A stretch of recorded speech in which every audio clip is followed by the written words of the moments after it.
Learning একাডেমিতে সবাইকে স্বাগত। আজকে দেখো ক্লাস 5-এর ইংলিশে যে রায়মার্টিন বই রয়েছে তার 210 পেজের যে এক্সারসাইজগুলো রয়েছে সেগুলো নিয়ে আজকে আলোচনা হবে। আজকে কোন স্কুল দেখো, আজকে হচ্ছে চন্দননগর মিউনিসিপ্যাল কর্পোরেশন। তো দেখো এটা এডুকেশন ডিপার্টমেন্ট। তো দেখো এরটা দেখো, ঠিক the correct answer from the given alternatives, অর্থাৎ কি কারেক্ট অপশানটাকে, কারেক্ট অ্যান্সারটাকে এখানে ঠিক করতে বলা আছে। বরুণ লেসি কনে, অর্থাৎ বরুণ অসুস্থ হয়েছিল কোন দিনে, তো এখানে দেওয়া আছে দেখো এই যে সানডে। তো এখানে সঠিক অপশান হয়ে যাবে কিন্তু সানডে।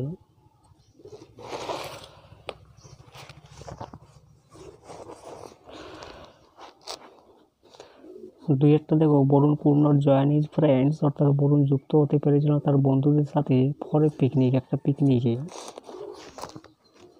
এখানে কী হবে, ফর এ পিকনিক। এবং তিন একটা দেখো, বরুণস মাদার গেভ হিম এ, অর্থাৎ বরুণের মা তাকে কী দিয়েছিল, একটা বই দিয়েছিল, বই। চার একটা দেখো, Rakesh Sharma was born in, Rakesh Sharma জন্মগ্রহণ করেছিলেন পাঞ্জাবে। এরপরে বিয়েরটা দেখো, write T for true and F for false statement, অর্থাৎ ট্রুর জায়গায় টি লিখতে বলা হচ্ছে এবং ফলসের জায়গায় অ্যাপ লিখতে বলা হচ্ছে। এক একটা দেখো, বরুণসের mother came to enquire about his health, বরুণসের মা এসেছিল তার হেলথ সম্বন্ধে এনকোয়ার করতে, তো এটা অবশ্যই ট্রু হয়ে যাবে। এবং দ্বিতীয়টা দেখো, Varun was sad for not being able to attend the picnic, অর্থাৎ বরুণ দুঃখিত ছিল কেননা সে পিকনিকে জয়েন করতে সক্ষম ছিল না, এটাও কিন্তু ট্রু হয়ে যাবে।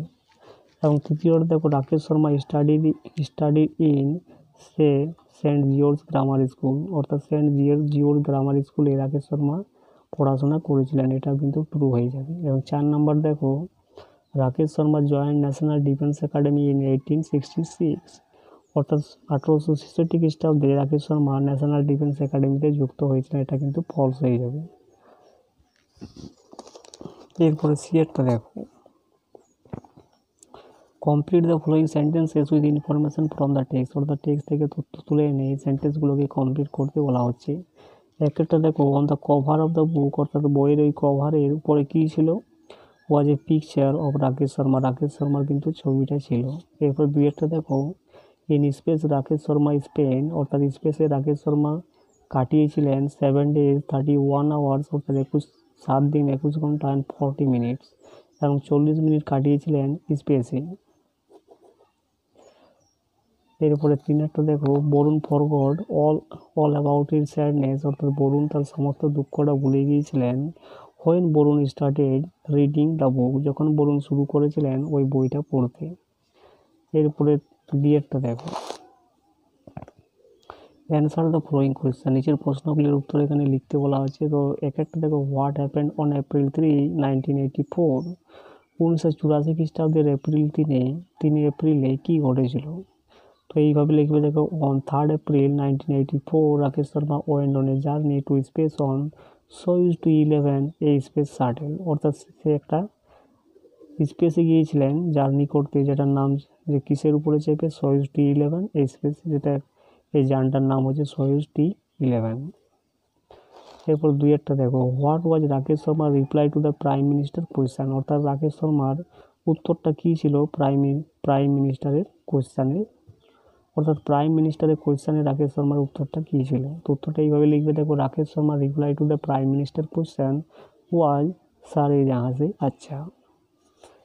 একটা দেখো, where was Rakesh Sharma born, বলছে কখন এবং কোথায় রাকেশ শর্মা জন্মগ্রহণ করেছিলেন। উত্তরটা এইভাবে লিখবে, Rakesh Sharma was born in 1949 in Patiala in the state of Punjab, 1949 খ্রিস্টাব্দে পাঞ্জাবের পাটিয়ালাতে জন্মগ্রহণ করেছিলেন রাকেশ শর্মা। এরপরে ইয়েরগুলো দেখো,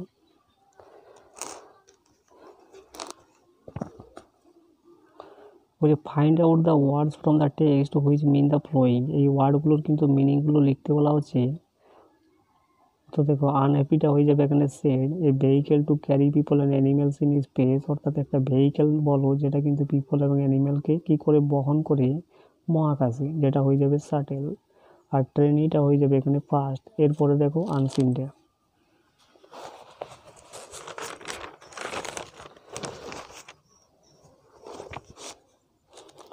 তো তো আনসিনটা দেখো A write T for true and F for false statement, অর্থাৎ ট্রু ফলসগুলো এই বক্সগুলোতে লিখতে বলা হচ্ছে। তো একটা দেখো নন্দিনী যে গুড স্টুডেন্ট, অর্থাৎ নন্দিনী একটা ভালো কি ছিল, ছাত্র ছিল বা ছাত্রী ছিল, তাহলে কি হয়ে যাবে, এটা ট্রু হয়ে যাবে। এবং দ্বিতীয়টা দেখো Nandini is irregular in school, এটাও কিন্তু ফলস হয়ে যাবে। তো নন্দিনী কি, সে প্রতিদিন স্কুলে যেত না, তাহলে এটা কি হয়ে যাবে, ফলস হয়ে যাবে। Nandini's village is in Hooghly district, অর্থাৎ নন্দিনী যে গ্রামটা সেটা কিন্তু হুগলি ডিস্ট্রিক্টে ছিল, এটাও কিন্তু ফলস হয়ে যাবে। এবং 4 নম্বরটা দেখো Nandini always gets up late in the morning, অর্থাৎ কি নন্দিনী কি করতো, সকালবেলা প্রতিদিন দেরিতে উঠতো, তাহলে এটা কি উঠে, তাহলে এটা কি হবে, ফলস।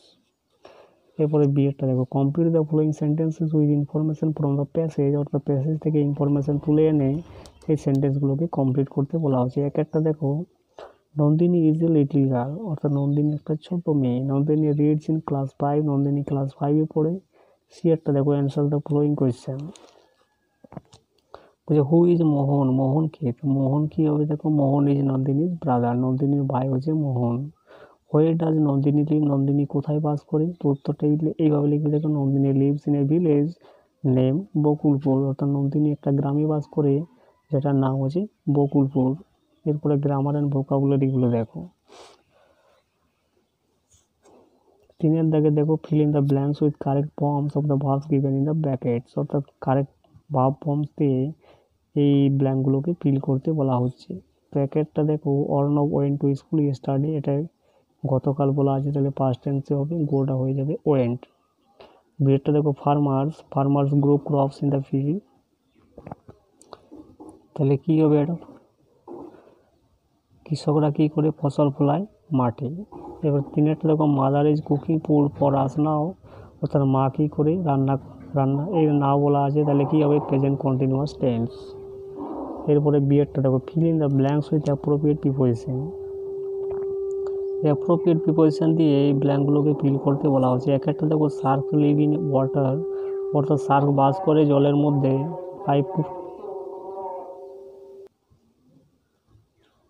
তো দেখো I put out the light, অর্থাৎ কি আমি লাইটটা নিভিয়েছিলাম, এটা আউট হবে। এবং 3 দেখো the child ran into the room, অর্থাৎ শিশুটি কী করেছিল, ঘরের মধ্যে ঢুকে পড়েছিল।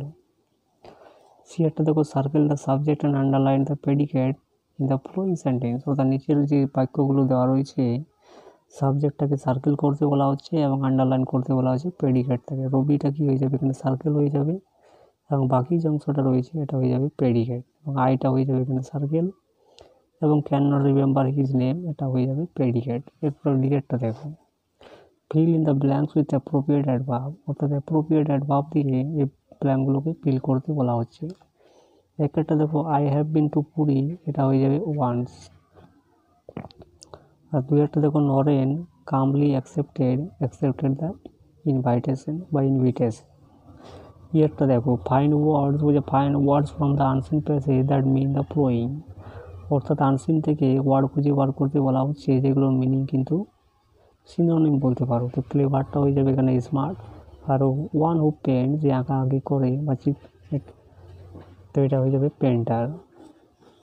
এরপরে রাইটিংটা দেখো write a story with the help of the following points, give a proper title to it.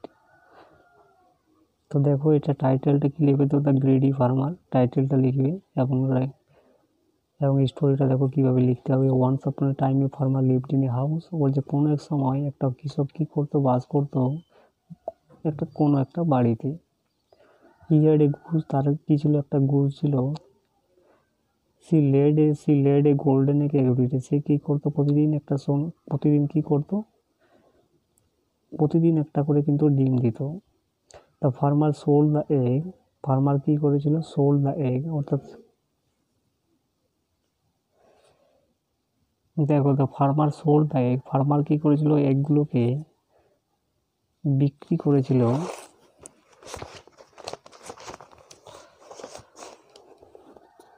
Everyday, অর্থাৎ প্রতিদিন সে কী করতো, ডিমগুলোকে বিক্রি করতো। And brought him A lot of money, এবং সে অনেক টাকা রোজগার কিন্তু করতো। But the farmer became greedy, কিন্তু ফার্মার কী হয়েছিল, ফার্মার ধীরে ধীরে লোভী হয়ে গিয়েছিল।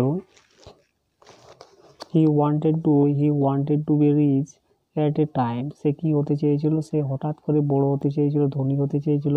So he made a new plan, সে তারপরে কি করলো, একটা প্ল্যান সে তৈরি করেছিল। He decided to cut the belly of the goose, সে কী করেছিল, সে সিদ্ধান্ত নিয়েছিল যে ওই যে গুজটার যে বেলিটা সেটা কিন্তু সে কাটতে সিদ্ধান্ত নিয়েছিল। And would find all the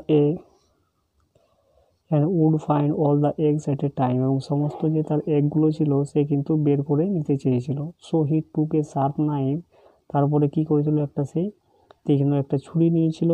and cut it's বেলি টু ওপেন দ্য এগস, এবং তারপরে কি করেছিল, বেলিটাকে সে কেটে ফেলেছিল ওই এগগুলো বার করার জন্য। But he found no eggs, কিন্তু সে খুঁজে পেয়েছিল কোনো এগে সে খুঁজে পেয়েছিল না। ইনসাইড ইটস বেলি, ওই পেটের ভিতরে। Das the farmer was very disappointed, এইভাবে চাষিটা কি হয়ে গিয়েছিল, হতাশাগ্রস্ত হয়ে গিয়েছিল। অ্যাট লাস্ট হি লস্ট, অবশেষে সে কী হয়েছিল, সি লস্ট এভরিথিং, অবশেষে সে সমস্ত কিছু কিন্তু হারিয়েছিল। এবং এর টাইটেল লিখবে দ্য গ্রিডি ফার্মার।